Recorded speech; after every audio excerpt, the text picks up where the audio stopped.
Dear students, इससे पहले वाले वीडियो में हमने एपीकल्चर के मॉडर्न मेथड के बारे में बात की थी। अब हम उसके एडवांटेजेस के बारे में चर्चा करेंगे। एपीकल्चर के मॉडर्न मेथड के बहुत सारे एडवांटेजेस हैं जिनकी वजह से वेल प्लान्ड बी कीपिंग को बढ़ावा मिलता है या प्रोत्साहन मिलता है। मॉडर्न मेथड में बीज की एक्टिविटी पर प्रॉपर वॉच रखना पॉसिबल होता है। इसमें एक बहुत स्ट्रॉन्ग कॉलोनी डेवलप कराई जा सकती है बीज को sugar syrup, pollen etcetera provide करके। बीज की स्वार्मिंग को रोका जा सकता है।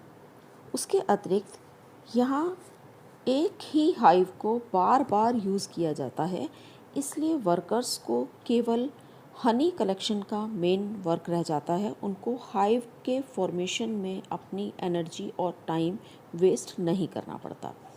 एडवर्स क्लाइमेटिक कंडीशंस में हाइव को सुरक्षित जगह पर ट्रांसफ़र किया जा सकता है जिससे हनी बीज को नुकसान ना हो।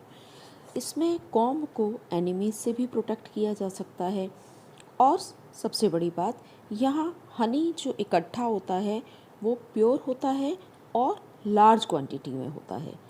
लेकिन इस मेथड में कुछ प्रिकॉशंस भी हैं जिनका ध्यान रखना पड़ता है जिससे कि bee keeping programme properly manage हो पाए। जिसमें पहली चीज़ है, ये हाइव नेक्टर और पॉलन कलेक्शन एरिया से आधा मील से अधिक दूरी पर नहीं रखे जाने चाहिए। लोगों को इसकी जानकारी होना आवश्यक है जिससे कि प्रॉपर कलेक्शन हो सके। वहाँ से बॉक्सेस को हमेशा शेड में और कूल प्लेसेस पर रखा जाना चाहिए। इंडस्ट्री रोड के पास हो जिससे कि प्रॉपर ट्रांसपोर्टेशन हो सके। फ्रेश वाटर रिजर्वायर इसके पास होना चाहिए, ज़्यादा दूर ना हो हाइव से। और पोलन और नेक्टर कलेक्शन के लिए गुड फ्लोरा आसपास होना बहुत ज़रूरी है। बी कीपिंग इंडस्ट्री के मुख्य उत्पाद दो हैं, एक हनी और दूसरा बीस वैक्स। हनी की बहुत हाई न्यूट्रिटिव वैल्यू होती है क्योंकि इसमें 80% शुगर होती है, इसलिए इसकी फूड वैल्यू भी बहुत होती है। हनी को प्रोड्यूस करने के लिए फूलों के सिक्रीशंस को कलेक्ट करती हैं जिसमें नेक्टर, पॉलन और शुगर मिक्स होती है। और उसके बाद इसको बीज के द्वारा इंजेस्ट किया जाता है। इसके बाद इसको सलाइवा के साथ मिक्स किया जाता है और मिक्स होने के बाद ये बहुत सारे केमिकल चेंजेस से गुज़रता है जिसमें कुछ एंजाइमेटिक एक्टिविटी होती है। उसके बाद इसकी शुगर डेक्सट्रोज और लेविलोज में कन्वर्ट हो जाती है।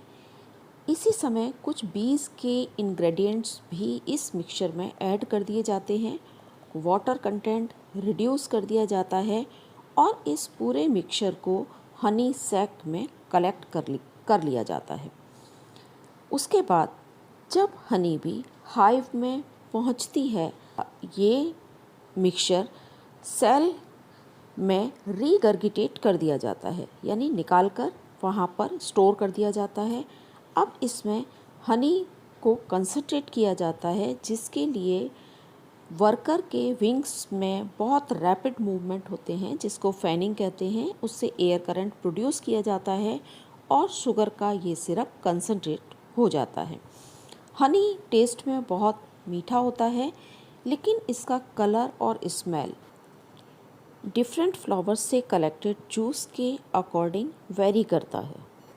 हनी एक प्योर इंसेक्ट प्रोडक्ट है जिसके कॉन्स्टिट्यूएंट्स इस प्रकार हैं, levulose 38.9%, dextrose 21.28%, maltose and other sugars 8.81%, enzyme and pigments 2.21%, ash 1% and water 17.20%। शहद को लंबे समय तक स्टोर करने के बाद उसमें ग्रैन्युलेशन और फर्मेंटेशन देखने को मिलता है। ग्रैन्युलेशन प्योर हनी का बेस्ट एविडेंस है। इसमें 10 पार्ट्स डेक्सट्रोज 1 पार्ट वाटर के साथ कंबाइन होता है और क्रिस्टल्स बना लेता है। लेकिन लेविलोज लेस सॉल्युबिलिटी की वजह से क्रिस्टलाइज नहीं हो पाता और क्लाउडी अपीयरेंस देता है। Crystallization mainly air bubbles, colloid और पॉलन्स की वजह से एक्सेलरेट होता है। क्रिस्टलाइजेशन के बाद शहद का फर्मेंटेशन होता है। क्रिस्टलाइजेशन की प्रक्रिया के दौरान डेक्सट्रोज से काफ़ी मॉइस्चर रिलीज़ होता है जो बाद में लेवुलोज को डाइल्यूट करता है और उसके बाद एयर, फ्लावर्स एक्सेट्रा में मौजूद ईस्ट का लेवुलोज और डेक्सट्रोज पर एक्शन होता है जिसकी वजह से हनी फर्मेंट हो जाता है। शहद को ह्यूमन बींग्स कई तरीके से यूज़ करते हैं जिनमें से मुख्य हैं फूड और मेडिसिन। ऐसा माना जाता है कि 2.1 ग्राम से लगभग 67 कैलोरी एनर्जी निकलती है, इसलिए शहद एनर्जी का बहुत रिच सोर्स है। इसकी शुगर, मिनरल, विटामिन और बाकी वाइटल एलिमेंट्स डाइजेस्टिव सिस्टम के द्वारा आसानी से एब्जॉर्ब कर लिए जाते हैं। हनी को हेल्दी और इल दोनों तरीके के लोग ले सकते हैं। इसको किसी भी सीज़न में लिया जा सकता है और किसी भी उम्र के व्यक्ति के द्वारा लिया जा सकता है। इसको कैंडल्स की प्रिपरेशन में, केक्स की प्रिपरेशन में और ब्रेड की प्रिपरेशन में भी यूज़ किया जाता है। इसको बीमारी में दूध से अधिक पौष्टिक माना जाता है क्योंकि इसमें मौजूद डेक्सट्रोज की बर्निंग से बॉडी को एनर्जी मिलती है। शहद में माइल्डली लक्सेटिव, एंटीसेप्टिक और सेडेटिव प्रॉपर्टीज़ होने की वजह से इसको आयुर्वेदिक और यूनानी सिस्टम की मेडिसिन्स में यूज़ किया जाता है। ये ब्लड के हीमोग्लोबिन फॉर्मेशन में हेल्पफुल है और उसके साथ साथ कोल्ड, कफ और फीवर को भी रोकने में मदद करता है। ब्लड प्योरीफायर है, टंग और एलिमेंट्री कैनाल के अल्सर्स को भी ठीक करता है। मालन्यूट्रिशन, इंडाइजेशन, डायबिटीज़ और हार्ट अटैक के केसेस में इसके रेगुलर यूज़ को रिकमेंड किया जाता है। ये कुछ बीमारियों जैसे टाइफॉइड, ब्रोंकियोनिमोनिया और डिसेंट्री के जर्म्स को किल करने की प्रॉपर्टी भी रखता है। फूड और मेडिसिन के अलावा हनी को और भी कई तरीके से यूज़ किया जाता है। इसका यूज़ केक और बिस्किट्स की प्रिपरेशन में किया जाता है जहां ये उनकी प्रिजर्विंग क्वालिटी को बढ़ाता है। इसके अलावा अल्कोहलिक ड्रिंक्स प्रिपेयर करने में हनी का यूज़ होता है। पोल्ट्री एंड फिशिंग इंडस्ट्रीज़ में हनी का इस्तेमाल किया जाता है। लेबोरेटरीज़ में हनी को प्लांट ग्रोथ को स्टिमुलेट करने के लिए, बैक्टीरियल कल्चर में, सीड्स के इनोकुलेशन में, इंसेक्टाइड के लिए और फ्रूट फ्लाइज की पॉइजन बेट प्रिपरेशन के लिए यूज़ किया जाता है। बी कीपिंग इंडस्ट्री का दूसरा useful by product beeswax है। यह yellowish to greyish brown colour का होता है, पानी में इंसॉल्युबल है लेकिन ईथर में घुल जाता है। ये बीज वैक्स के द्वारा नेचुरली प्रोड्यूस किया जाता है और वो इसको पतले डेलिकेट स्केल्स या फ्लैक्स की फॉर्म में बाहर निकालती हैं। ये even numbered alcohols, even numbered normal fatty acids और ऑड नंबर्ड नॉर्मल पैराफिन का मिक्सचर होता है। इन कॉन्स्टिट्यूएंट्स के प्रोपोर्शन में चेंज की वजह से डिफरेंट हनी बीज का बीज वैक्स डिफर करता है। सबसे अधिक बीज वैक्स एपिस डोर्सेटा के द्वारा प्रोड्यूस किया जाता है।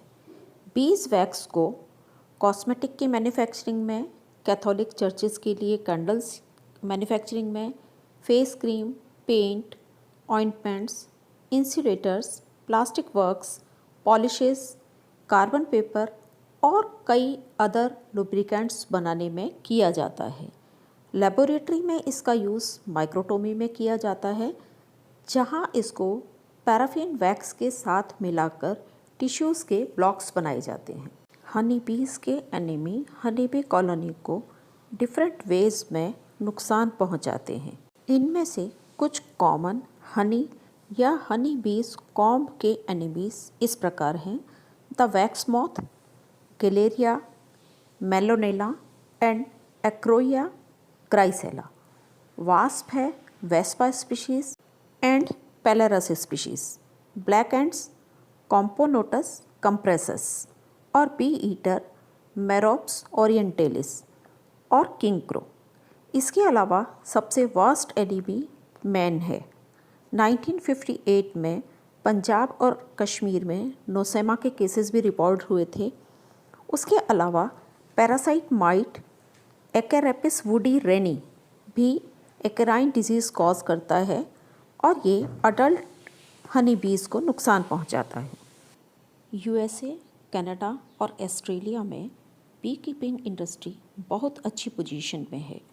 भारत में 1953 के बाद all India khadi and Village Industries commission ने इस पर ध्यान देना शुरू किया और ये सेंट्रल गवर्नमेंट के कंट्रोल में आ गई। आजकल bee keeping industries nationwide हैं और ये कॉटेज इंडस्ट्री का गुड सोर्स है। अभी तक इसमें रिसर्च एंड डेवलपमेंट का काम कम हुआ है और ये इस बात की तरफ इशारा करता है कि यदि एपीकल्चर को थोड़ा रेज़ करना है तो इसमें और रिसर्च एंड डेवलपमेंट की आवश्यकता है, क्योंकि ट्रॉपिकल कंट्रीज़ में बहुत रिच बी फौना पाया जाता है। इसलिए यदि इसका साइंटिफिक डेवलपमेंट होता है तो ये एग्रीकल्चर में बहुत हेल्पफुल है और ये रूरल पॉपुलेशन को न्यूट्रिशन प्रोवाइड करेगा, उनको एम्प्लॉयमेंट देगा और उनका इकोनॉमिक स्टेटस भी रेज़ करेगा।